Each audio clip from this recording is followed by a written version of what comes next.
네, 오늘 우리가 함께 나눌 말씀은 이사야서 52장 13절부터 53장 12절까지의 말씀입니다.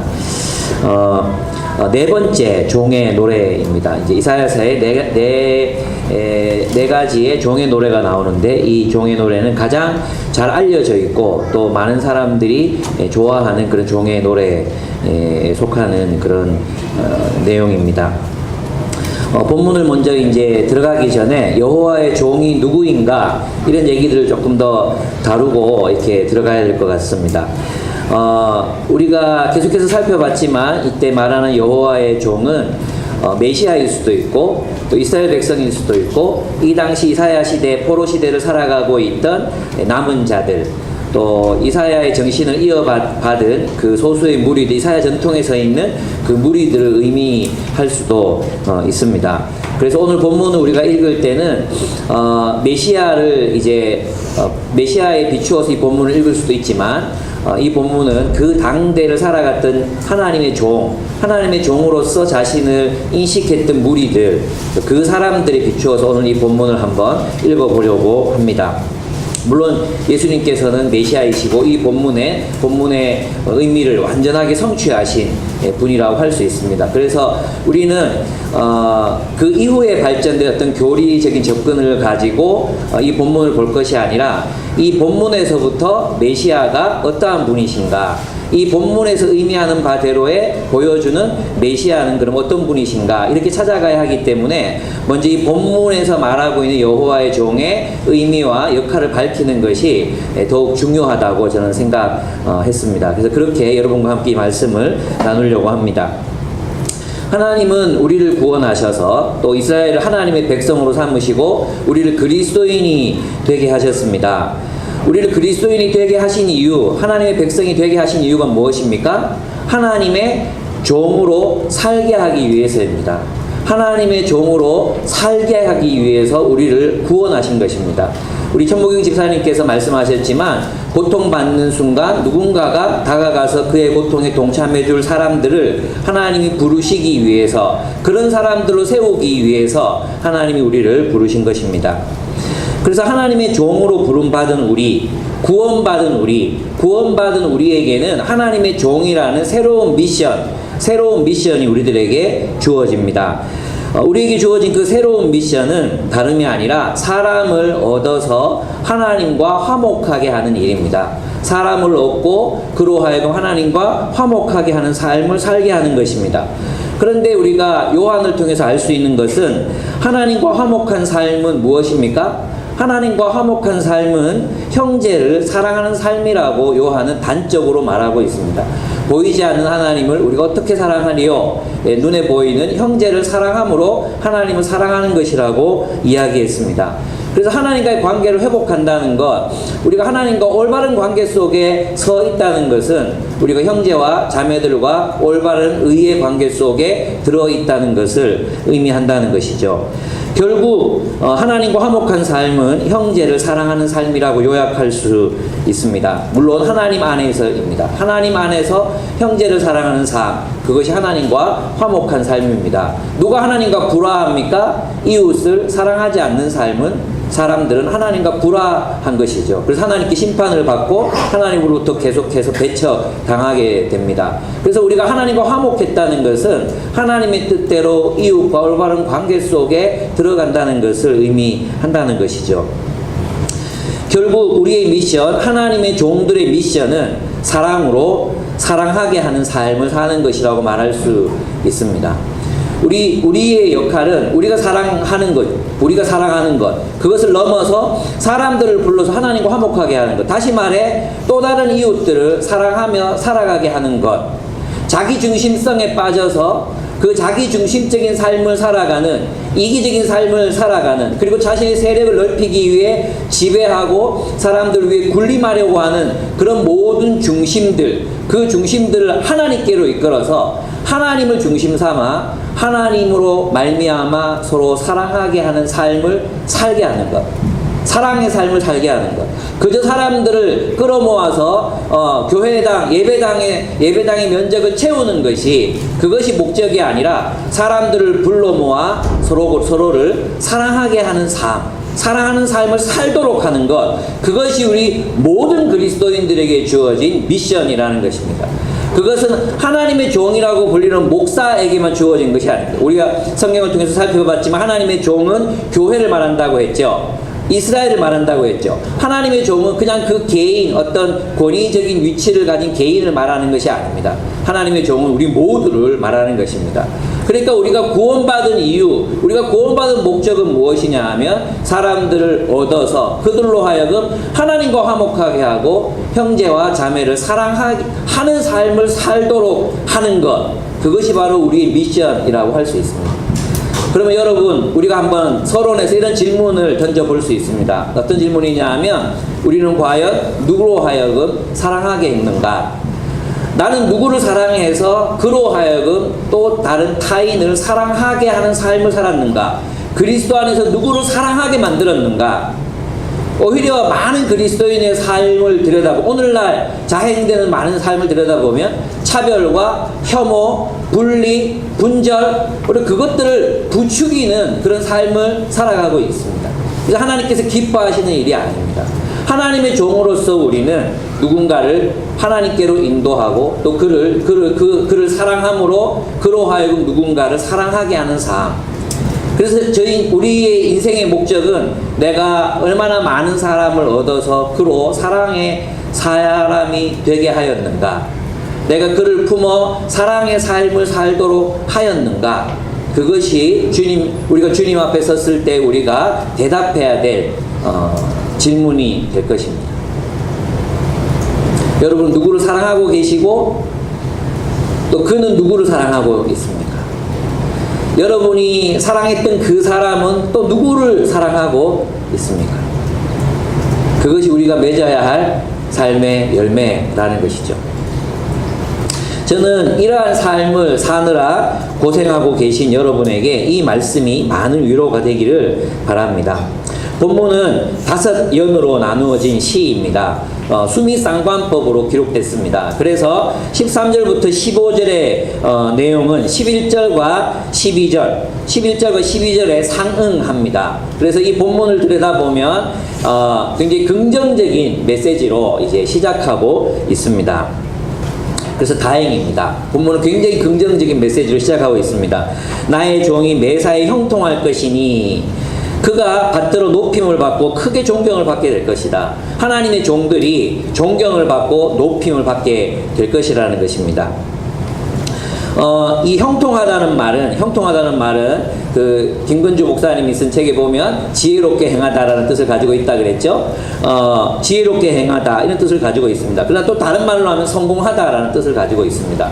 그러니까 하나님의 종으로 살아가는 사람은 그 인생의 목적을 반드시 이룰 것입니다.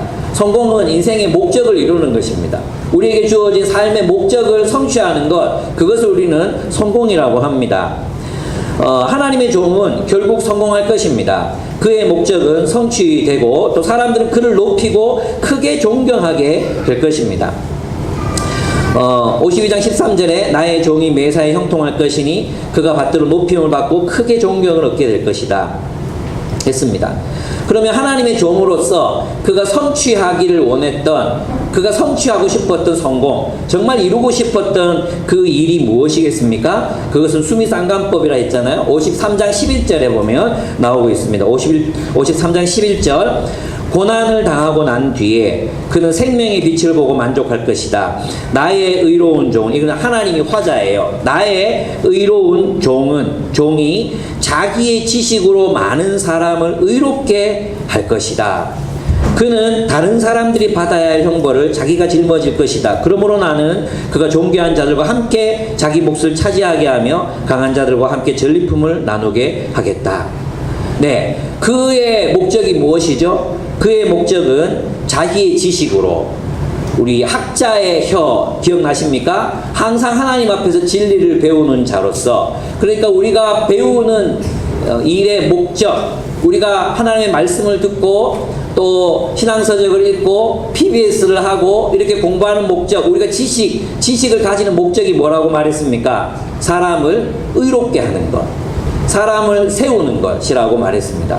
우리가 가진 지식의 목적이 뭔가? 그러면 이 여호와의 종이 살아가야 하는 목적이 무엇인가? 그것은 사람들과 하나님과의 관계를 회복시키는 것이라고 이야기할 수 있습니다. 왜냐하면 여기서 말하는 의란 하나님과의 올바른 관계를 말하기 때문입니다.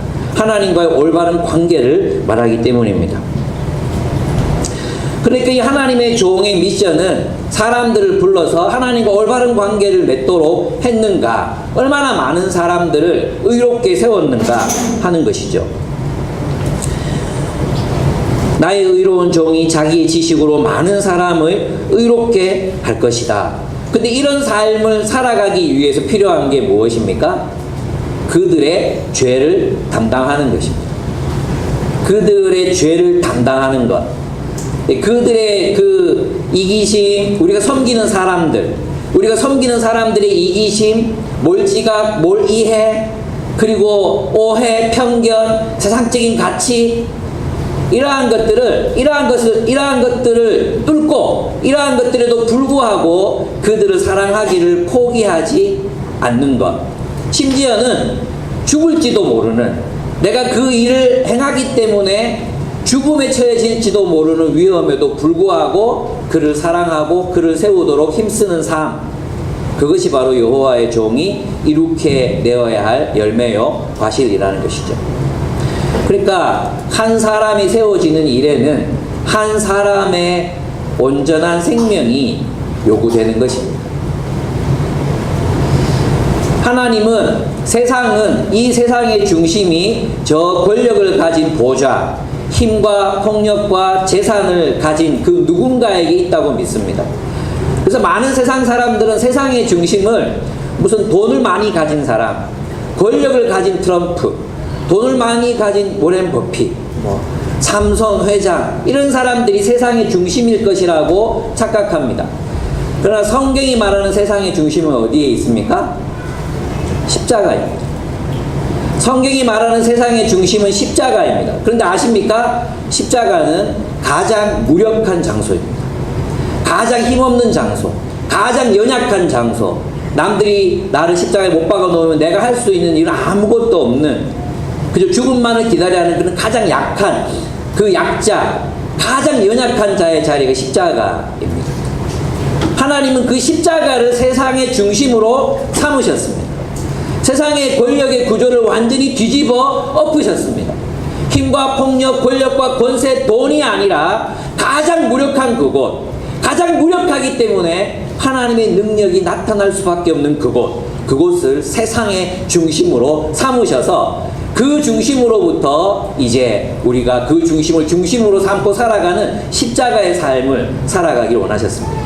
그래서 우리 그리스도인은 그 십자가에서 이제 그 십자가로부터 이 세상의 새로운 질서를 만들어가게 되는 것입니다. 누구든지 나를 따르려거든 자기 십자가를 지고 나를 따르라. 우리는 우리의 십자가를 지고 세상의 중심인 십자가를 향해 나아가는 것이죠. 그런데도 많은 그리스도인들은 여전히 고지를 점령하려고 합니다. 여전히 많은 그리스도인들은 십자가를 향해서 자신의 삶이 나아가는 것이 아니라 오히려 저 더 높은 곳, 저 더 권세를 가진 곳, 더 힘 있는 자리, 그곳이 세상의 중심이라고 믿고 그 중심이 세상을 바꿀 수 있을 거라고 생각합니다. 지금 일어나고 있는 수많은 동성애 반대 운동, 또 인권 차별금지법 반대 운동, 이런 운동을 하는 이유는 뭐냐면 기독교가 여전히 세상의 중심이기를 원하는 마음에서 나오는 거예요. 여전히 세상의 권력의 중심이 기독교라는 사실을 확인시키고 싶거든요. 그래서 이거 무너지면 기독교가 전부 무너질 거로 착각하는 거죠. 기독교의 중심은 십자가인데 많은 그리스도인들이 그 십자가가 중심이라고 생각하지 않는 거죠. 여전히 사탄이 우리에게 보여주는 영광, 이 모든 나라가 너에게 절할 것이다, 나에게 절하라, 그 세상 권력의 지배를 받고자 하는 것입니다. 그러면서 권력의 노예가 되는 것입니다. 그렇습니다. 의롭게 하는 것이란 자기의 지식으로 사람과 하나님의 관계를 올바르게 회복하는 것이라고 했습니다. 하나님의 종으로서 우리의 성공은 바로 하나님의 사람들 의롭게 세우는 것입니다. 어떻게 해요? 어떻게 해요? 십자가로. 주님께서 우리를 위해서 죽으신 그 십자가의 도, 그 도를 통해서 우리는 이 땅에 하나님의 사람들을 불러내고 그들을 하나님과 화해시키고 그들을 사랑하는 삶으로 초대하는 것입니다.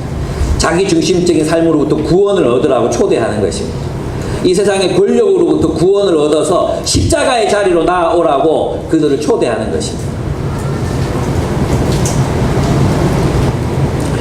고린도후서 6장 6절을 보면 바울이 이 일을 어떻게 감당했는가가 나옵니다. 또 우리는 순결과 지식과 인내와 친절과 성령의 감화와 거짓 없는 사랑과 진리의 말씀과 하나님의 능력으로 이 일을 합니다. 이렇게 기록되어 있습니다. 우리는 순결과 지식과 인내와 친절과 성령의 감화와 거짓 없는 사랑과 진리의 말씀과 하나님의 능력으로 이 일을 합니다. 하나님의 일을 합니다. 이것이 하나님의 사람들, 하나님의 종들이 하나님의 뜻을 이루기 위해서 사용하는 수단들입니다. 그런데 하나님의 종은 이 일을 고난으로 완성할 것입니다. 52장 13절에 보면 그의 얼굴이 다른 사람보다 더 안 되어 보이고 상했던 이유가 있습니다. 52장 2절을 보면 그는 52장 14절을 보면 전에는 그의 얼굴이 남들보다 더 안 되어 보였고 그 모습이 다른 사람들보다 더욱 상해서 그를 보는 사람들마다 모두 놀랐다 이렇게 기록하고 있습니다. 하나님의 종의 얼굴은 상해 있습니다. 하나님의 종의 얼굴은 제 얼굴처럼 이렇게 기름이 번지르르 흐르지 않습니다. 하나님의 종은 하나님의 백성을 사랑하고 그들 때문에 고난을 받느라 또 그들의 자기 중심성과 싸우느라 그들의 죄악과 이기심과 싸움을 하느라 사랑으로 싸우고 용납함으로 싸우고 순결함으로 친절함으로 온유함으로 그들과 싸우느라 온통 몰골이 쭉 해져 있는 상태가 하나님의 종의 얼굴입니다. 그래서 좀 살을 좀 빼야 되는데 걱정입니다. 백성들을 사랑했기 때문에 역설적으로 그 백성의 죄로 인하여 고난을 받습니다. 그럼 사실 그렇습니다. 우리가 사랑을 해보면 사랑하지 않으면 마음고생할 이유가 없잖아요. 그죠? 사랑하니까 고생하는 거 아닙니까? 우리 자녀들 길러보면 빽빽 울고 잠도 못 자게 하면 그냥 고아원에 갖다 맡겨버리면 되잖아. 그죠? 갖다 맡겨버리면 우리 그렇게 할 수 없어요. 왜? 사랑하니까. 애들 중에도 정말 까다로운 애들 많잖아요. 저희 애들 셋은 그래도 참 무난한 편이에요. 지금 정말 무난하게 잘 자라준 것 같아요. 예, 영화 보러 가면 거기서 자고 뭐 하여튼 우리 되게 편하게 뭐 그렇다고 진짜 뭐 공짜로 키웠다고 생각하거나 그러지 마십시오. 예, 그렇습니다. 근데 아이들을 사랑하기 때문에 우리는 고생합니다. 아이들 때문에 고생하는 거죠. 이 사랑의 역설입니다. 사랑하지 않았다면 그냥 쿨하게 살 수 있었어요. 사랑하지 않았다면 우리는 아무 사람의 문제에도 개입되지 않고 그냥 편하게 살 수 있었어요. 우리도 쿨하게 살 수 있잖아요. 그렇지 않습니까? 적당한 거리를 유지하고 그가 나에게 뭐라든 미움받을 용기를 가지고 기꺼이 미움을 당하고 나 자신만을 위해서 나의 행복을 위해서 살아갈 수 있었어요. 적당히 예의를 갖추고 좋은 사람 소리 들어가며 그렇지 않습니까? 근데 사랑하는 일은 그렇게 되지 않습니다. 사랑하는 일은 어쩔 수 없이 감정적인 개입 또 인격적인 개입 이런 것들이 이루어질 수밖에 없습니다. 우리 자녀들과 적당한 거리 유지가 됩니까? 되시는 분 손 들어보세요. 자녀들과 적당한 거리가 유지되고 나는 자녀를 키우는데 아주 쿨하게 키우고 있다. 아무도 없어요. 그럴 수 없는 게 사랑이거든요. 남편과 아내가 사랑하는데 우리는 적절한 거리를 유지하면서 마치 사르트르와 그의 부인처럼 적당한 거리를 유지하면서 그렇게 살아가고 있지요. 뭐 그 사람이 나를 사랑하지 않아도 상관없어요. 저는 다른 사람들이 있거든요. 뭐 다른 사람들과 뭐 여러 관계들이 있으니까 굳이 그 사람의 사랑에 목매지 않는 이런 사람이 있으면 손 들어보세요. 아무도 없어요. 있을 수도 없어요. 우리는 사랑하기 때문에 상처받습니다. 사랑하기 때문에 기꺼이 고통의 자리로 나아갑니다. 우리는 사랑하기 때문에 기꺼이 고난을 감수하는 것입니다. 그럼 역설적으로 우리가 아무런 사람 때문에 아무런 고통을 감수하려 하지 않는다는 것은 사랑하지 않겠다는 뜻입니다. 내가 사람 때문에 감정적인 소모를 하고 사람 때문에 막 힘들고 고민하고 밤을 새우고 눈물을 흘리고 갈등하고 이렇게 하지 않겠다. 그것은 사랑하지 않겠다는 뜻입니다. 사랑하지 않으면 고생할 일이 없습니다. 아이를 기르는 어머니들을 보면 알 수 있습니다. 하나님의 종은 그 백성들을 사랑하느라 백성들의 죄로 인해 상처받고 울었고 자신을 꾸미지 못했고 마음이 괴로워 잠을 자지 못했습니다. 그런 그의 얼굴은 상할 수밖에 없었을 것입니다. 고린도서 4장 11절, 저는 이 바울이 스스로를 이방의 빛이라고 인식했잖아요. 자기 자신의 정체에서 나는 이방의 빛이다 이렇게 인식했거든요. 그래서 저는 고린도후서가 이사야서에서 말하는 이 종, 고난받는 종의 모습을 굉장히 잘 그려주고 있다고 생각했어요. 그래서 고린도후서 4장 11절을 보면 이렇게 되어 있습니다. 우리는 살아있으나 예수로 말미암아 늘 몸을 죽음에 내어 맡깁니다. 그것은 예수의 생명도 또한 우리의 죽을 육신에 나타나게 하기 위함입니다. 그리하여 죽음은 우리에게서 작용하고 생명은 여러분에게서 작용합니다. 그리하여 죽음은 우리에게서 작용하고 생명은 여러분에게서 작용합니다. 우리 부모가 자녀를 위해서 죽기까지 고생하고 힘들어하고 그러면서도 아이를 친절로 말씀으로 온유함으로 긍휼함으로 가르치고 섬기는 이유, 그 결과가 무엇입니까? 이 아이가 참 인간다운 인간으로 성장하는 것이잖아요. 그렇게 하는 이유는 이 아이가 참으로 인간다운 인간으로 성장하는 것을 보는 것, 그것이지 않습니까? 그렇습니다. 이것이 바로 하나님이 우리를 부르신 이유입니다. 우리는 죽음은 우리에게서 작용하고 생명은 여러분에게서 작용합니다. 주님은 우리를 이러한 삶으로 부르셨습니다. 우리 누군가를 섬기기 위해 우리가 고난을 당하고 죽음에 처해지는 삶. 그래서 이제 세상의 왕들이 놀라는 거죠. 이제 본문에 보면 15절, 이제 그가 많은 이방 나라를 놀라게 할 것이며 왕들은 그 앞에서 입을 다물 것이다. 왕들은 이제까지 듣지도 못한 일들을 볼 것이며 아무도 말하여 주지 않은 일들을 볼 것이다 라고 말합니다. 세상의 왕들이 지금 왜 놀라겠습니까? 왜 그 앞에서, 그 하나님의 종 앞에서 입을 다물겠습니까? 그것은 그가 전혀 예상하지 못했던 방식으로 하나님의 백성들을 일으킬 것이기 때문입니다. 여러분, 세상의 왕들은 국가를 어떻게 유지합니까? 세상의 왕들이 국가를 유지하는 방식은 푸코가 말했던 것처럼 감시와 처벌 그리고 보상입니다. 감시와 처벌 그리고 보상이라는 방식으로 나라를 세웁니다. 다른 말로 하면 힘과 폭력이 바로 그들을 위한 수단입니다. 힘과 폭력이 없이는 국가는 유지될 수 없습니다. 그러나 하나님의 능력은 하나님의 팔은 누구에게 나타납니까? 하나님의 목적은 누구를 통해 이루어집니까? 이 세상에 하나님의 정의와 하나님의 공의를 실현하고자 하는 그 일들은 세상의 권력자들을 통해서 이루어지는 것이 아닙니다. 하나님의 팔이 누구에게 나타났느냐? 하나님의 능력이 누구에게 나타났느냐? 누구에게 나타났습니까? 2절입니다. 53장 2절, 그는 주님 앞에서 마치 연한 순과 같이 마른 땅에서 나온 싹과 같이 자라서 그에게는 고운 모양도 없고 훌륭한 풍채도 없으니 우리가 보기에 흠모할 만한 아름다운 모습이 없다고 했습니다. 누구에게 하나님의 능력과 하나님의 팔이 나타났습니까? 세상에 멋진 왕복을 입은 왕, 세상의 위대한 전사, 근육질로 뭉친 힘 있는 사람들, 이러한 사람들이 아닙니다. 그런 사람들 얼마나 멋있습니까? 얼마나 멋집니까? 근데 하나님의 팔, 하나님의 능력이 그들을 통해 나타나지 않았습니다. 하나님이 그들을 사용하지 않았습니다. 하나님이 누구를 사용하셨습니까? 마른 땅에서 삐쳐져 나온 마른 뿌리, 마른 땅에 솟아난 연한 순 같은 존재들이 연약하고 연약한 아무도 주목하지 않는 사람, 하나님의 종, 그들을 통해서 하나님의 역사가 나타난다고 기록하고 있습니다. 그래서 저는 이 본문이 굉장히 위로가 됐습니다.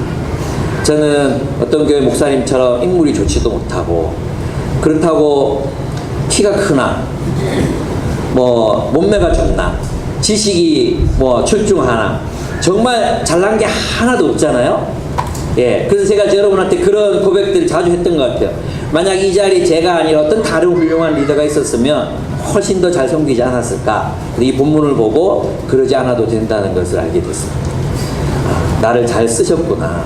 하나님이 나 같은 사람을 통해서 일하셔야 되는 거구나. 이런 생각이 들었습니다. 하나님의 팔이 나타나는 것은 바로 고난받는 종들을 통해서입니다. 하나님의 팔이 나타나는 곳은 전사들의 칼과 창, 포탄과 미사일을 가진 사람이 있는 곳이 아니라 마른 땅과 거기에서 나타난 싹, 연한 순, 그런 무력한 하나님의 종에게서 하나님의 능력이 나타납니다. 제 방에 화분이 하나 있거든요. 근데 이게 물이 많아야 크는 화분인데, 이게 식물인데, 식물이 잘 자라는데, 또 바람도 있어야 되고 그러는데, 내가 이제 죽었다고 저 밖에서 이게 물을 많이 줘도 실내에서 잘 안 자라더라고요. 그래서 또 물을 주는 거 매일매일 줘야 되는데 잘 못 줘가지고 말라 죽어버렸어요. 어느 날 보니까 이제 새 잎이 돋은 거예요. 어떻게 살았지? 물도 안 줬는데 어떻게 살았지 싶은 거예요. 마른 땅에서 새싹이 돋아났어요. 근데 그 모습이 싱싱하지가 않아요. 이제 뭔가 이제 다 죽어가는 그런 모습이죠. 그래서 얘를 내가 살려보겠다고 물을 많이 주고, 또 제 방에 뭐 이번 행사 때문에 걔를 제 방에 갖다 놨는데 그만 죽어버렸어요. 섬세하게 돌보지 않으니까 이제 죽어버린 거죠. 여러분, 그 산에 꽂혀있는 상수리나무 또는 소나무, 메타세콰이아, 백향목 얼마나 멋집니까? 그죠? 근데 하나님께서 그런 큰 나무들을 사용하시는 게 아니라 마른 땅에서 물 많은 곳에서 돋아난 그런 싱싱한 그런 새싹들, 그런 싱싱하고 누가 봐도 건강한 그런 식물이 아니라 마른 땅에서 솟아난 뿌리, 그리고 연한 새순, 바로 그곳에서 하나님의 역사가 나타난다는 것입니다. 그러므로 여러분이 연약하다고 생각하시죠? 감사하십시오. 내가 이룰 수 있는 일이 무엇이 있나? 내가 이 땅에 하나님 앞에서 보냄 받아서 내가 할 수 있는 일이 무엇이 있나? 여러분, 살아갈수록 우리 자신의 무력함과 연약함, 어찌할 수 없음, 이런 것들로 여러분 힘들고 어렵지 않습니까? 예, 하나님이 여러분을 사용하십니다. 우리의 약함이 있는 곳에 하나님의 능력이 드러납니다. 강함이 아니라 약함에서 하나님의 능력이 나타납니다. 그래서 사도 바울은 고린도후서에서 이렇게 말했습니다. 11장 23절을 보면, 그들이 그리스도의 일꾼입니까? 내가 정신 나간 사람같이 말합니다만은, 이때 바울이 되게 열받은 것 같아요. 바울도 이런 표현을 썼어요. 그러니까 이해하시기 바랍니다. 나는 더욱 그렇습니다. 나는 수고도 더 많이 하고 감옥살이도 더 많이 하고 매도 더 많이 맞고 여러 번 죽을 뻔하였습니다. 유대 사람들에게서 40에서 하나를 뺀 매를 맞은 것이 5번이에요. 한 번이 아니에요. 40대 때리면 죽는다고 생각했기 때문에 39대를 5번을 맞았대요. 어휴, 그 뾰족뾰족 달린 그런 매를 5번. 채찍으로 맞은 것이 3번이요. 파선을 당한 것이 3번이요. 밤낮 꼬박 하루를 망망한 바다를 떠다녔습니다. 자주 여행하는 동안에는 강물의 위험과 강도의 위험과 동족의 위험과 이방 사람의 위험과 도시의 위험과 광야의 위험과 바다의 위험과 거짓 형제의 위험을 당하였습니다. 수고와 고역에 시달리고 여러 번 밤을 지새우고 줄이고 목마르고 여러 번 굶고 추위에 떨고 헐벗었습니다. 그 밖의 것을 제쳐놓고서라도 모든 교회를 염려하는 염려가 내 마음을 누르고 있습니다. 누가 약해지면 나도 약해지지 않겠습니까? 누가 넘어지면 나도 애타지 않겠습니까? 하나님의 팔은 바로 이러한 연약함 속에서 나타납니다. 누군가가 약해지면 같이 약해지고, 누군가가 넘어지면 그것이 애타고, 누군가를 사랑하기 때문에 내 가슴이 너무 아프고 잠을 이룰 수 없고, 그 한 사람과의 관계가 삐뚤어지거나 또 누군가가 하나님의 뜻대로 살고 있지 않다는 생각이 들 때면 그래서 마음이 너무 아프고 힘들고 그렇다고 할 수 있는 일도 별로 없어요. 붙잡혀서 두드림 맞고 뭐 멋지지도 않잖아요. 별로 멋지지도 않아요. 그래서 약하고 힘없고 늘 뭐 배고프고 노역을 해야 되고 자기를 꾸릴 시간이 없고 이러한 사람들에게서 하나님의 팔이, 하나님의 능력의 팔이 나타난다고 말했습니다.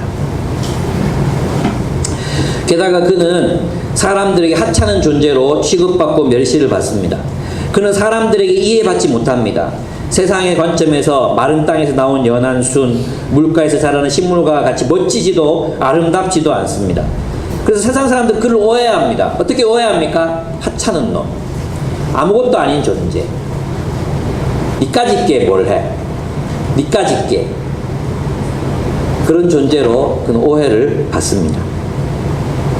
세상 사람들은 그를 오해합니다. 그는 멸시를 받고 고통을 많이 겪었습니다. 백성들을 사랑하느라 언제나 병을 앓고 있습니다. 제가 볼 때 이 병은 상사병입니다. 이기적인 사람들을 사랑하느라, 자기 중심적인 사람들을 품느라 그는 늘 병들어 있습니다. 그러니까 하나님의 사람들도 그를 멸시합니다. 사람들이 3절, 53장 3절을 보면, 후반절을 보면 사람들이 그에게서 얼굴을 돌렸고 그가 멸시를 받으니 우리도 덩달아 그를 귀하게 여기지 않았다. 이것이 하나님의 종의 운명입니다. 하나님의 종은 세상 사람들도 멸시하고 하나님의 백성들도 무시합니다. 무시해요. 여러분 그래서 많이 당해보셨죠? 여러분이 누군가를 사랑하려고 하고 하나님 뜻대로 섬기려고 하고 애를 쓸 때 우리가 당하는 것은 모욕과 무시와 또 차가운 냉대, 멸시 이런 것들이 우리에게 돌아오게 되어 있다는 것입니다. 우리가 하나님의 종으로 누군가를 사랑하기 위해서 산다면 마땅히 지불해야 될 대가가 무엇인가? 바로 무시와 멸시라는 것입니다. 수르바벨, 이때 사람들을 이제 어디죠? 바벨론에서 데리고 가서 이스라엘로 데리고 갔습니다. 문을 열고 이스라엘로 데리고 갔습니다. 그죠? 그리고 그곳에서 성전을 건축하려고 했습니다. 그러나 그는 이 성전 건축, 예루살렘 성을 다시 건설하는 것은 반역으로 비춰졌어요. 그래서 이것이 분명히 그 다리오 왕에게 조서를 받고 또 수르바벨에게 수르바벨의 조서를 받고 다리오 왕의 허락을 얻어서 갔음에도 불구하고 그 소식을 미처 알지 못했던 그 지방에 있는 권력자들이 수르바벨을 죽입니다. 그는 하나님의 뜻을 행했지만 죽었습니다. 하나님의 뜻을 행했지만 하나님의 성전을 건축하려고 했지만 순수한 마음으로 그 일을 했지만 그는 발람과 또 모반이라는 오해를 뒤집어 쓰고는 그만 죽어버렸습니다. 예레미야는 이스라엘 백성들을 정말로 뜨겁게 사랑했습니다. 그러나 그는 그들에게 배척을 당하고 이집트로 끌려가 노역살이를 합니다. 바울은 고린도후서에 보면은 고린도 교회를 정말로 사랑하고 섬겼지만 고린도 교회는 바울을 무시합니다. 그들에게 돈을 받았지 않았다는 이유로 무시합니다. 너는 사도가 아니다. 너는 훌륭한 교사가 아니다. 그런 식으로 무시를 당합니다. 예수님은 십자가에서 죽었습니다. 하나님의 종, 이것이 하나님의 종의 운명입니다. 아직 끝이 안 났습니다. 여기서 끝나면 아씨 예수 괜히 믿었다는 생각이 들 거 아니에요? 세상의 관점에서 보면 돈 안 되고 도움되지 않는 일에 헌신하는 사람들이 바로 그리스도인입니다. 사람을 섬기고 사람을 사랑하고 사람을 돌보고 사람들을 하나님과 화해시키고 또 그 사람들이 서로를 사랑하게 하는 이 일에 헌신하는 것, 이것이 그리스도인의 일이거든요. 뭐 이 일을 한다고 누가 밥을 주는 것도 아니고, 아니, 밥 사줘야 되잖아요. 밥을 주는 게 아니라 밥을 사줘야 되고, 그죠? 자신의 돈이 생기는 게 아니라 돈을 써야 되고, 이런 상황들이 계속해서 생겨납니다. 바보 같은 일입니다. 그런데 여기에 하나님 나라의 역설이 있습니다. 그래서 이제 고린도후서의 6장 10절에 보면 바울이 이렇게 말했습니다. 우리는 속이는 사람 같으나 진실하고 이름 없는 사람 같으나 유명하고 죽는 사람 같으나 보십시오. 살아있습니다.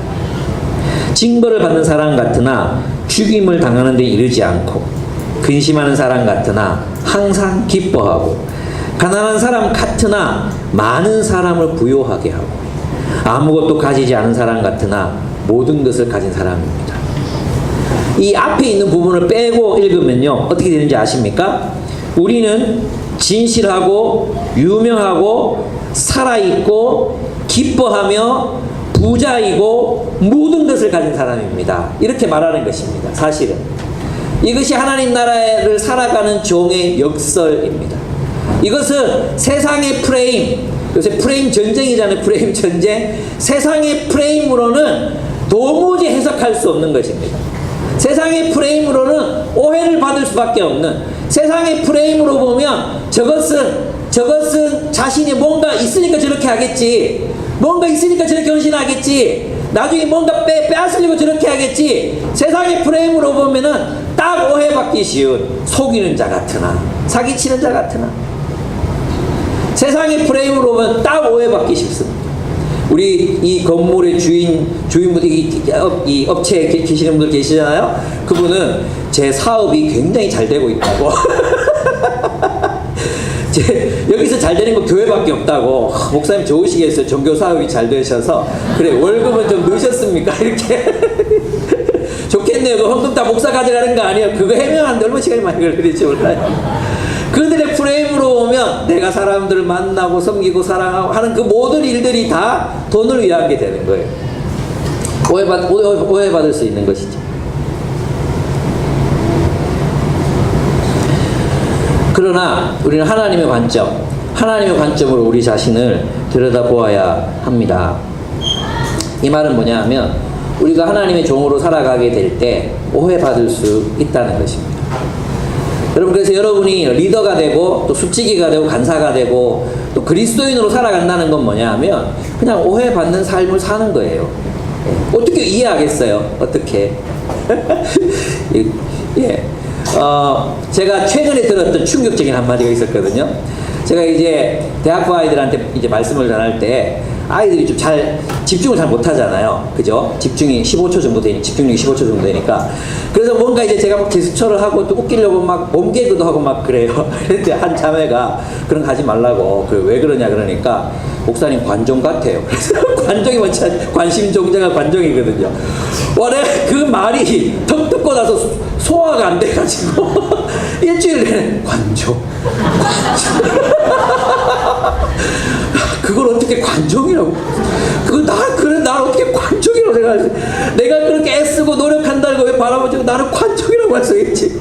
어떤 의도인지 알겠는데 관종 그게 있잖아요. 아직도 관종 뜨끔뜨끔. 오해받을 수 있습니다. 예, 오해받을 수 있어요. 예. 어떻게 이해하겠어요? 여전히 세상적인 프레임. 그 세상적인 프레임 속에서 우리를 볼 수밖에 없잖아요. 변화되지 않는 한. 아, 그렇구나. 오해받을 수밖에 없겠다. 그래서 내가 더 사랑하고 더 가르쳐야 되는 거구나. 이런 생각들을 했습니다. 그래서 여러분, 사람들이 여러분을 막 오해하고 이상하게 보고 막 한다고 해서 너무 마음 상해하지 마십시오. 몰라서 그렇습니다. 예, 아시죠? 다 똑같이 당한다는 거. 아시죠? 나중에 리더가 되면 똑같은 조언 만나가지고 그 조언이 조작 너무 관종스럽다 이런 얘기를 들어봐야 돼. 그럼 그때 되면 알겠지 내 마음을. 하나님 꼭 그렇게 되게 해주세요.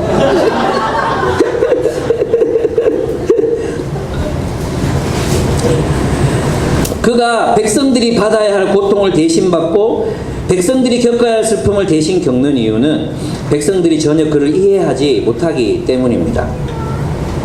그러니까 그는 자신의 죄가 아닌 백성들의 죄 때문에 백성들에 의해서 고난을 당하는 것입니다. 이해되십니까? 그 형벌을 대신 받는다는 얘기는 뭐냐 하면 자기 죄 때문에 벌을 받는, 이스라엘 백성이 자기 죄 때문에 벌을 받잖아요. 근데 자기 죄 때문에 벌을 받는 게 아니라 자신이 죄인인지 모르고 지금 누구를 심판하고 있어요?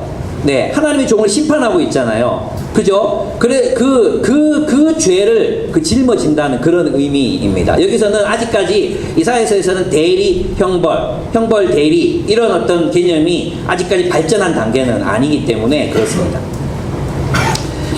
그래서 그는 자신의 죄가 아닌 백성들의 무지와 자기 중심성으로 인해 백성들로부터 고통을 받고 뭘 이해라는 슬픔을 겪습니다. 오히려 사람들은 그가 고통을 당하고 가난하게 살고 힘들게 살고 얼굴이 헬쓱하고 늘 막 병들어 있고 아파하고 이런 거 이해를 못해. 왜 그런지 이해를 못해. 왜 그런 식의 삶을 선택하는지 이해를 못하는 거예요. 왜 그렇게 쪼잔하게 그렇게 살아야 되는지 이해를 못하는 거예요. 왜 그렇게 막 그렇게 살아야 되는지 아시겠죠? 뭐 사랑하기 위해서 막 힘들어 애를 뭐 이해가 안 되니까.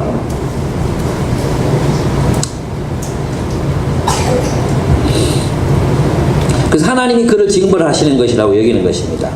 예수님도 똑같이 죽임을 당하셨습니다. 하나님이 그를 벌하신다. 하나님이 그를 죽이신다고 생각했습니다. 여러분, 세상의 관점에서 벗어나지 못한 사람들에게 하나님의 종은 오해를 받고 심판을 당합니다. 심판까지 당합니다. 그는 굴욕을 당하고 고문을 받고 유죄 판결을 받으며 사람들이 사는 땅에서 쫓겨납니다. 그는 잘못한 것이 없지만 죄인이라 규정되고 심판을 받습니다. 근데 하나님이 놀랍게 뭐라고 말씀하시냐면 하나님이 그것을 허용하시는 이유, 하나님이 그것을 기뻐하시는 이유가 있다고 말합니다. 그것은 그의 신실함, 하나님의 종의 그 신실함, 이게 믿음이에요. 믿음, 피스티스. 그의 믿음, 그 하나님의 종의 믿음, 예수의 믿음, 예수의 신실함, 그 예수의 신실함이 하나님에 대한 보상, 즉 속건 제물이 되기 때문이라고 얘기하는 거예요. 하나님이 우리를 왜 구원하시는가? 예수 때문이라는 거예요. 하나님이 우리를 왜 구원하시는가? 예수의 신실함 때문이라는 것이죠. 하나님이 우리의 신실함, 우리가 신실하게 주님을 섬기고 사람들을 사랑하게 될 때 하나님이 우리를 보고 우리가 사랑하는 사람들을 구원하실 것이라는 것입니다. 하나님이 그들을 의롭게 여기실 것이라는 것입니다. 의롭게 만드실 것이라는 것입니다.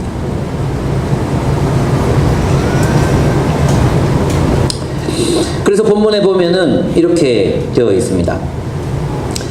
8절에 보면 그가 체포되어 유죄 판결을 받았지만 그 세대 사람들 가운데서 어느 누가 그가 사람 사는 땅에서 격리된 것, 떨어진 것을 보고 그것이 바로 형벌을 받아야 할 내 백성의 허물 때문이라고 생각하였느냐. 그는 폭력을 휘두르지도 않았고 거짓말도 하지 않았지만 사람들은 그에게 악한 사람과 함께 묻힐 무덤을 주었고 죽어서 부자와 함께 들어가게 하였다. 참 억울하죠. 폭력을 휘두르지도 않았고 거짓말도 하지 않았어요. 그런데 사람들은 그에게 악한 사람과 함께 묻힐 무덤을 주고, 무슨 뜻입니까?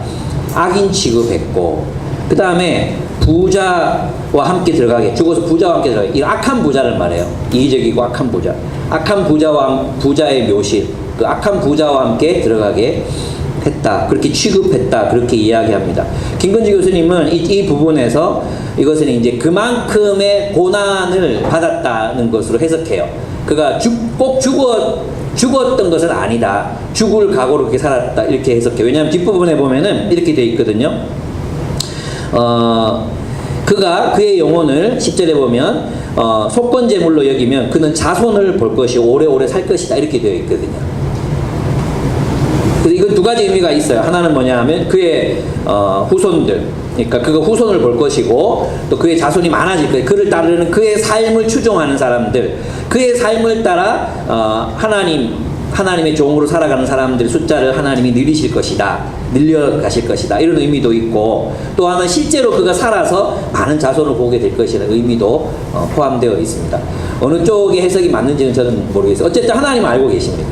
하나님은 그가 옳았다는 사실을 알고 계십니다. 그리고 본문의 의미를 앞뒤로 가만히 살펴보면 나의 종이 매사에 형통할 것이고 그가 받들어 높임을 받고 크게 존경을 받게 될 것이다, 이렇게 말했거든요. 그래서 저는 이렇게 생각해요.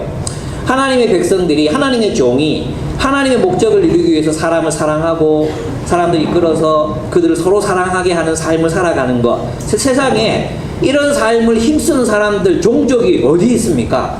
전부 자기가 잘 살고 자기가 배부르고 자기 집 사고 자기 차 사고 자기의 권력을 높이는데 모든 인생을 투자하지, 사람들 불러 사람 사랑하고 먹이고 또 누군가가 서로를 사랑하게 하고 서로 용납하게 만들고 하나의 하나님 나라의 공동체를 세워가는 이런 일에 헌신하는 사람들이 없잖아요. 그래서 하나님이 우리를 부르신 이유는 이 세상에 그런 종족을 만드시는 거예요. 그런 종족. 세상 모두 그렇게 살지 않을 때 우리는 어떻게 살아갑니까? 서로를 사랑하고 서로 사랑하게 하고, 그래서 관계가 껄끄럽고 어려운 사람들이 있으면 만나게 하고 중재하고 용서하게 하고, 그래서 사랑의 공동체를 세워가는 이 헛된 일, 이 낭비스러운 일, 이 아무것도 않은 일을 위해서 그것을 삶의 목적으로 삼고 살아가는 사람도 하나님께서 부르신 것입니다. 그것이 누굽니까? 바로 우리입니다. 근데 하나님이 우리가 그렇게 살면 망하게 하시냐? 망할 것 같아요. 그렇게 하시면 죽을 것 같아요. 죽을 것 같아요. 사람들이 사는 땅에서 영원히 끊쳐져 버릴 것 같아요. 영원히 불명예스럽게 우리가 무엇을 위해 살았는지 알려지지 않은 채 악인들의 무덤, 세상 악한 자가 죽었다, 이기적인 자가 죽었다, 세상을 속이는 자가 죽었다, 그렇게 평가받을지 모르지만 하나님이 살아계시기 때문에 하나님이 그를 높이신다는 것입니다. 하나님이 그가 옳았다 심판하실 것이라는 것입니다. 그의 생전에 그가 옳은 삶을 살았다. 그가 하는 모든 일들이 형통하게 될 것이며 세상 모든 사람들이 그를 높이고 존경하게 될 것이다. 주님이 말씀하시는 것입니다. 그러니까 있잖아요. 우리의 모든 사역들은 어떻게 됩니까? 반드시 열매를 맺습니다. 그래서 있잖아. 어떻게 하세요? 예수님. 이것은 이제 이 본문을 가지고 예수님께서 사도행전에서 이제 엠마오로 가는 두 제자를 만났잖아요. 그 두 제자를 만났을 때 예수님이 들려주신 말씀이에요. 그가 많은 고난을 받고 영광을 얻어야 될 것이 아니냐. 그죠? 영광을 얻게 될 것이 아니냐. 왜 그거 모르느냐. 그 십자가에서 죽어버리는 것이 아니라 하나님이 그를 높이셔서 어떻게 하셨습니까? 부활케 하셨거든요. 그 부활이 뭡니까? 영광이라는 영광. 그러면 지금 이 예수님의 죽으심과 부활을 이스라엘의 운명과 함께 생각해보면 그들은 지금 바벨론에서 죽었어요. 고난을 당하고 있어요. 근데 하나님이 그들을 어떻게 하실 겁니까? 이 신실한 하나님의 종들, 이 신실한 하나님의 종들의 사역을 통해서 그들을 어떻게 하십니까? 부활케 하신다는 거예요. 그 부활이 뭡니까? 하나님 나라의 새로운 백성으로 거듭나는 거죠. 다시 예루살렘으로 돌아가서 하나님 나라를 건설하는 거잖아요. 예수 그리스도의 죽으심과 부활이 무엇에 대한 반영이나 포로 생활에서부터의 해방, 그리고 하나님 나라를 세우는 거잖아요. 부활이 무엇에 대한 반영입니까? 하나님 나라가 세상으로 들어왔다. 그죠? 그래서 하나님이 예수 그리스도를 높이신 것은 무엇입니까? 하나님의 목적이 예수 그리스도의 삶을 통해서 성취되고 이루어졌다는 것을 말해주는 것입니다. 아멘? 귀 있는 자는 들을지어다. 예. 질문해놓고 나중에 리더들에게 물어보시기 바랍니다. 그래서 내가 고난을 받고 들려야 하리니 또는 영광을 얻어야 하리니, 이것은 부활을 말하는 건데 이 부활은 하나님 나라의 성취를 의미하는 것입니다. 그렇습니다. 하나님이 그를 높이십니다. 여러분 이 부분에 보면 뒷부분으로 이제 가보면 7절에 보면 그는 굴욕을 당하고 고문을 당하였으나 아무 말도 하지 않았다. 마치 도살장으로 끌려간 어린 양처럼, 마치 털 깎는 사람 앞에서 잠잠한 암양처럼 끌려가기만 할 뿐 아무 말도 하지 않았다. 여러분 이게 무슨 뜻이겠습니까? 그가 찔린 것은 5절, 그가 찔린 것은 우리의 허물 때문이고 그가 상처를 받은 것은 우리의 악함 때문이다. 그러나 그가 징계를 받음으로써 우리가 평화를 누리고 그가 매를 맞음으로써 우리의 병이 나았다. 무슨 말이냐 하면 그가 찔리고 상처를 받고 했을 때는 사람들이 몰랐어요. 그렇지만 그는 그렇게 찔림을 받고 징계를 받고 사람들에게 심판을 받아도 그는 자신이 걸어가야 할 길을 갔어요. 신실하게 하나님의 종으로서 역할을 다 했어요. 신실하게 하나님의 종의 역할을 다 함으로 말미암아 어떤 일이 일어났습니까? 사람들이 의로워졌어요. 다시 말하면 그의 사역을 인정하고 사람들이 주님께로 돌아왔다는 의미예요. 그래서 이렇게 말하는 거죠. 11절에 보면은 이제 결론입니다. 고난을 당하고 난 뒤에 그는 생명의 빛을 보고 만족할 것이다. 나의 의로운 종이 자기 지식으로 많은 사람을 의롭게 할 것이다. 그리고 그의 후손이 많아질 것이다. 이런 얘기가 무슨 뜻이겠어요? 그 얘기가 뭐냐면 이 종의 사역의 결과가 허무하게 끝나지 않는다는 거예요. 아멘? 그 종이 그렇게 힘쓰고 애쓰고 막 고난을 당하고 어렵게 하나님의 나라를 일구기 위해서 수고한 그 모든 수고, 사람들을 사랑의 삶으로 초대하고 그들을 사랑의 삶을 살아가도록 하게 한 그 모든 수고와 노력들이 허무하게 끝나지 않는다. 반드시 열매를 맺는다. 왜? 하나님 살아계시거든요.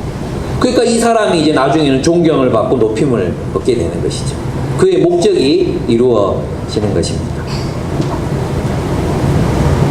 결국 그가 세상을 이기고 승리할 것입니다. 그렇습니다. 하나님이 그를 높이십니다. 이제 마지막 절에 보면은 12절, 그러므로 나는 그가 존귀한 자들과 함께 자기 몫을 차지하게 하며 강한 자들과 함께 전리품을 나누게 하겠다. 그는 죽는 데까지 자기의 영혼을 서슴없이 내맡기고 남들이 죄인처럼 여기는 것도 마다하지 않았다. 그는 많은 사람의 죄를 대신 짊어졌고 죄 지은 사람들을 살리려고 중재에 나선 것이다. 이렇게 얘기하고 있습니다. 하나님이 그를 높이십니다. 자손을 주시고 주님의 뜻을 이루고 승리하게 하실 것입니다. 하나님의 종으로 이러한 인생을 선택하고 살아가시는 여러분들의 삶, 그 삶은 결코 허무하게 끝나지 않습니다. 하나님이 여러분을 높이실 것입니다. 그리고 하나님이 여러분에게 승리를 주실 것입니다. 선으로 악을 이기는 승리, 사랑으로 증오와 미움을 그냥 엎어버리는 승리, 그 승리를 우리에게 주실 것입니다. 그러니까 우리는 이 본문을 통해서 위로를 얻을 수 있습니다. 이 본문을 읽었던 수많은 이사야의 제자들, 그리고 포로기 이후를 살아갔던, 그래도 그 희망을 품을 수 없는 그 시대 속에서 희망을 붙잡고 살아가야 했던 그 이사야의 제자들에게 이 말씀 어떤 의미로 다가왔을까요? 그래, 맞아. 우리가 지금 하나님의 일을 하고 하나님의 종으로 살아가고 있는데 오해받고 너희들 의도가 뭐냐? 너희들 왜 이런 식으로 사느냐? 또 한편 세상의 법으로 너희 죄인이라 규정당하고 채찍에 맞고 도망자 신세가 되고 막 이러한 어떤 그런 상황 속에서도 그들이 이 본문을 읽으면서 어떤 느낌을 가졌을까요? 그래, 하나님이 살아계신다. 하나님이 우리를 아신다. 하나님이 우리를 알고 계신다. 이 세상에서 우리는 오해를 받고 또 핍박을 당하고 죄인 취급당하고 그럴 수밖에 없을지도 모르지만 하나님이 결국 자신의 목적을 우리를 통해 이루실 것이다. 아마 이 말씀은 바로 그런 그들에게 어마어마한 위로를 던져주었을 것입니다. 그리스도인답게 사느라, 여러분 사랑하느라 힘드시죠? 누군가를 사랑하며 살아가는 일, 그것도 사랑을 알고 은혜를 알고 좀 똑똑한 사람들 사랑하는 거 쉬워요. 그죠? 좀 잘해주면 고마워요 하고 이렇게 우유라도 사갖고 오잖아요. 근데 모르는 사람들이 천지빛깔이에요. 아무리 사랑을 해줘도 사랑이 뭔지 모르고 의도가 있는 거 아닌가 싶어하고 또 그 자기 중심성으로 나를 재단하고 나를 판단하고 나를 심판하고 이러한 사람들을 만나는 일, 그게 바로 우리가 하는 일이잖아요. 우리 하나님의 백성들이 하는 일이잖아요. 그 일을 하다가 여러분 지칠 수도 있고 넘어질 수도 있고 그렇습니다. 그러나 여러분 희망을 가지십시오. 하나님이 이기시게 하겠다고 말씀하십니다. 하나님이 여러분의 삶에 승리를 주실 것이라고 말씀하십니다. 하나님께서 십자가에 달린 예수 그리스도를 일으키신 것처럼 하나님이 여러분을 일으켜 높이 세우실 것입니다. 하늘의 별과 같이 영원토록 비치게 하실 것입니다. 저는 그것을 믿습니다. 예. 저는 하나님이 살아계신 것을 믿습니다. 하나님이 살아계시기 때문에 정의로운 길을 선택했던 사람들을 하나님이 높이실 것을 믿습니다. 제가 술수를 행하지 아니하고 진실하게 하나님의 말씀으로 정면 승부할 때 하나님이 저를 이미 높이신 것을 저는 믿습니다. 여러분 저 존경하잖아요? 안 했습니까? 아, 충격인데. 여러분 저 존경하시잖아요? 저를 귀하게 여기시잖아요. 예. 주중에 한 자매랑 얘기했는데 아마 대부분 목사님 때 교회 나올 거예요. 이런 얘기 해가지고 제 마음이 얼마나 행복했는지 모릅니다. 예. 하나님이 저를 높이셨습니다. 저는 더 높아질 겁니다. 어떻게 해요? 예, 더 낮아짐으로 십자가라는 세상의 중심을 향해 나아가 사랑을 외칠 때 그때 우리는 세상의 진정한 중심이 될 것입니다. 세상의 진정한 중심은 저 보좌 또는 월가 또는 뭐 강남, 수성구 거기 세상의 중심이 있는 것이 아닙니다. 세상의 중심은 약자들에게 있습니다. 예수 그리스도의 십자가에 있습니다. 약함을 강함으로 삼는 그리고 약함으로 다른 사람을 섬기는 강함이 아니라 약함으로 겸손함으로 그리스도의 그 온유함으로 사랑으로 다른 이들을 섬기고 그 중심으로 사람들을 초대하고자 애쓰는 그런 그들을 통해서 세상은 바뀌어 갈 것입니다. 하나님의 나라는 바로 그런 그들을 통해서 세워질 것입니다. 하나님의 종으로 삽시다. 여러분은 어떻게 살아가고 계십니까? 김근주 교수가 내가 그런 결론을 내려고 했는데 김근주 교수 그 결론을 냈어요. 뭐냐면 고레스의 길을 걸을 것인가. 고레스, 세상의 영광.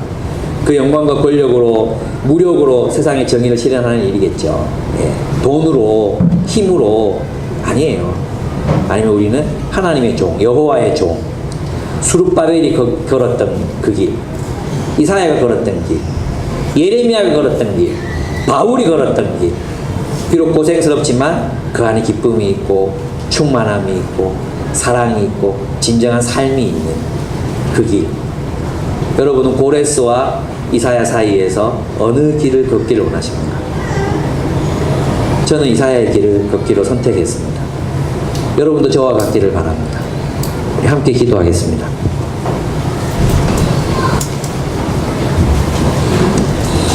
예수님께서 바로 고난받는 종으로 사셨습니다. 그 예수님께서 우리를 초대해서 너희도 남을 위해 고난을 받아라. 우리를 초대하고 계십니다.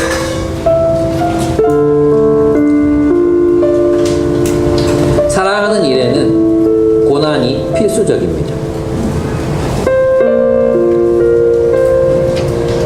사랑하지 않는다면 고난이고 고통이고 아픔도 아무것도 상처도 없을 것입니다.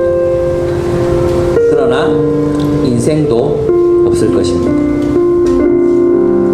생명도 없을 것입니다. 그러나 우리가 사랑하기 위하여 고난을 선택한다면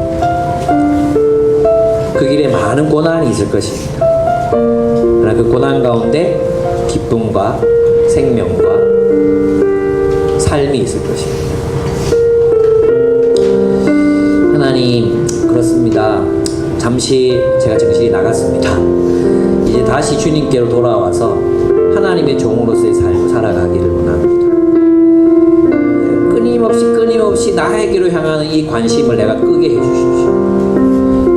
끊임없이 자기 연민에 빠지는 나를 좀 해방시켜 주십시오. 끊임없이 욕망에 휘둘리는 나를 좀 자유롭게 해주십시오. 그리고 십자가라는 그 세상의 중심을 향해 나아가 타인을 위한 삶, 사랑하기 때문에 고난받는 삶을 좀 살아가게 해주십시오. 하나님, 내가 연약한 거 아시지 않습니까? 나의 이기심과 자기중심성, 나라는 행성을 중심으로 도는 나 자신, 자아중심성, 자아중독, 이 병으로부터 나를 좀 해방시켜 주십시오. 제발 좀 해방시켜 주십시오. 우리 주님께 회개함으로 일단 나아가도록 하겠습니다. 함께 기도하겠습니다.